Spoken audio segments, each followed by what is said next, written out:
حضرت سیدنا عمر رضی اللہ تعالی عنہ جلیل القدر ہستی ہیں جنہیں حضور علیہ السلام نے اللہ سے مانگ کے لیا۔ سارے صحابی رسول کریم صلی اللہ علیہ وآلہ وسلم کے مرید ہیں، لیکن جناب عمر میرے حضور کی مراد ہیں۔ 39 لوگ جب اسلام لا چکے، 39ویں شخص حضرت امیر حمزہ رضی اللہ تعالی عنہ تھے، اور ان کا ایمان لانا مسلمانوں کے لیے بہت بڑی ڈھارس اور بہت بڑے حوصلے کا سبب و ذریعہ بنا۔ تو میرے حضور نے ہاتھ اٹھا لیے، کہا اے اللہ، ایک شیر دیا ہے امیر حمزہ، ایک شیر اور عطا کر دے، اب تیری مرضی، عمر بن خطاب دے دے یا عمر بن حشام دے دے۔ حضور دعائیں مانگ رہے ہیں، اور یہ ہاتھ میں تلوار لیے غیظ و غضب سے بھرے ہوئے گھر سے نکلتے ہیں کہ بانی اسلام کا چراغ ہی بجھا دینا ہے۔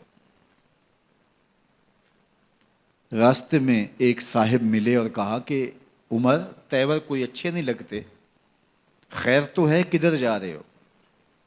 کہا چراغ اسلام بجھانے جا رہا ہوں، یہ روز کا مسئلہ ختم ہونے لگا ہے میرے ہاتھوں۔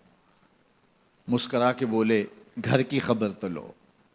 کہا میرے گھر کو کیا ہوا؟ کہا تمہاری بہن فاطمہ بھی نوکر بن گئی ہے رسول اللہ صلی اللہ علیہ وسلم کی۔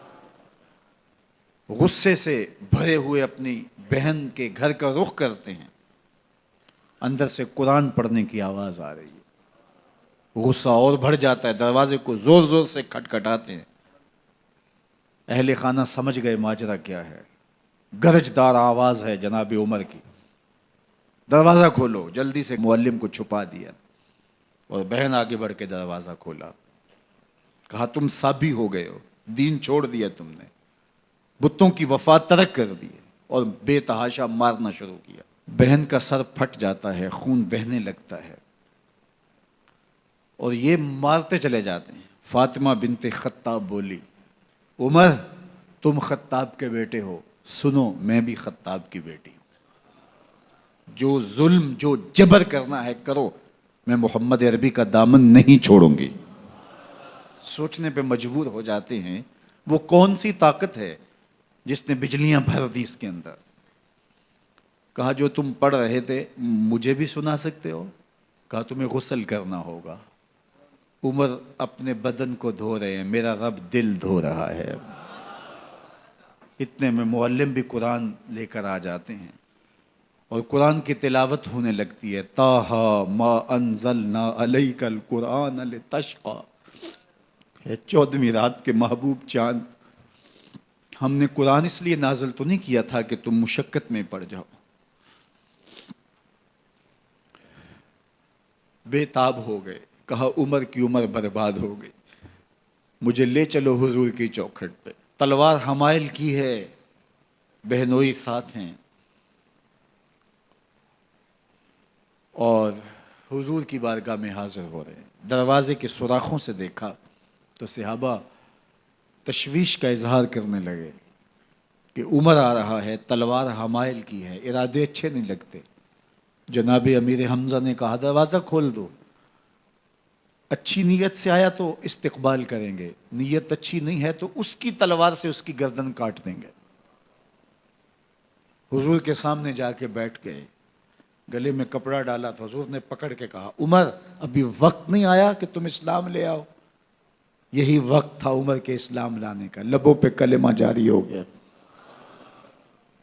اللہ اکبر کی صدا اس زور سے گونجی کہ مکے کی گلیاں گونجنے لگیں۔ اسلام لانے کے بعد حضور سے پوچھتے ہیں حضور کیا ہم حق پر نہیں ہیں؟ فرمایا ہم حق پر ہیں۔ اللہ کا دین سچا نہیں ہے؟ کہا اللہ کا دین سچا ہے۔ آپ اللہ کے سچے نبی نہیں ہیں؟ فرمایا میں اللہ کا سچا نبی ہوں۔ تو کہا پھر ہم چھپ کے عبادت کیوں کریں؟ اب مسلمانوں کی 2 صفیں بنتی ہیں، ایک صف کی قیادت امیر حمزہ کرتے ہیں، دوسری صف کے آگے آگے عمر بن خطاب چلتے ہیں، اور حضور درمیان میں ہیں، اور یہ ملکوتی قافلہ صحن حرم میں آ کے اعلانیہ عبادت کرتا ہے۔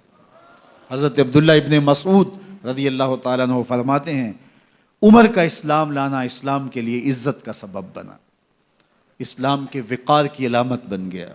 ایک ایک کے دروازے پہ جا کے دروازہ کھٹکھٹا کے کہتے ہیں، وہ تو اور خبر سننے کے لیے بے چین تھے کہ یہ بانی اسلام کی زندگی کا چراغ بجھانے گیا تھا، کوئی خبر لایا ہوگا۔ وہ کہتے ہیں آؤ عمر کدھر آئے ہو؟ کہا تمہیں بتانے آیا ہوں، کمزوروں سے پنجہ آزمائی کرتے رہے ہو، آؤ میرے سے بات کرو، میں محمد عربی کا نوکر بن گیا ہوں۔ اللہ اکبر۔ میرے حضور نے فرمایا جب اچھے لوگوں کا ذکر کرو تو میرے عمر کا ذکر بھی کیا کرو۔ میرے عمر کی زبان پر حق بولتا ہے، سچ بولتا ہے۔ ان الشیطان یفر من ظل عمر، عمر کے سائے کو دیکھ کے شیطان بھاگتا ہے۔ اللہ اکبر۔ اسلام لائے تو زندگی کی ایک ایک سانس اسلام کے لیے وقف کر دی، حضور کا پہرا دیا، حضور کی ناموس کا پہرا دیا، حضور کی شریعت کا پہرا دیا۔ اسلامی فتوحات پھیلیں تو پھیلتی ہی چلی گئیں، کبھی مصر فتح ہو رہا ہے، کبھی ایران فتح ہو رہا ہے، آرمینیا تک مسلمانوں کی افواج پہنچتی ہیں۔ 22 لاکھ مربع میل پر حضرت عمر رضی اللہ تعالیٰ عنہ کی سلطنت پھیل جاتی ہے۔ عدل و انصاف کا دورہ ہوتا ہے۔ زمانے نے دیکھا کہ غیر مسلم بھی عدالت میں کھڑا ہے تو اسے خوف نہیں ہوتا تھا کہ میرے سے ناانصافی ہوگی، اس لیے کہ حکومت عمر کی چل رہی ہے۔ وہ بھی مطمئن ہوتا تھا کہ میرے ساتھ انصاف ہوگا۔